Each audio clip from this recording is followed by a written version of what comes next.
মনুষ্য জীবনের দুর্বলতাই হচ্ছে সবথেকে বড় পাপ।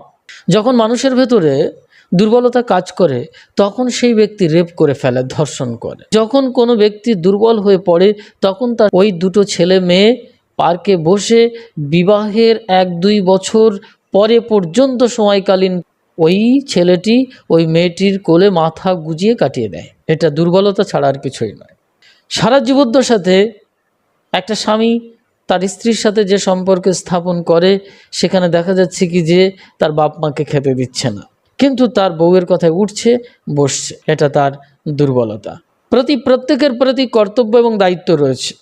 যদি সত্যিকারের আমাদের দায়িত্ব এবং কর্তব্য থাকতো এবং বিশ্বপ্রেম বোধ কাজ করতো, তাহলে সারা জীবদ্দশাতে একটা ছেলে একটা মেয়ের কোলে মাথা গুজিয়ে পার্কে সারা জীবনটাই কাটিয়ে দিত না, আর ভালোবাসাটা বাদামের খোসাতে পরিণত করতো না।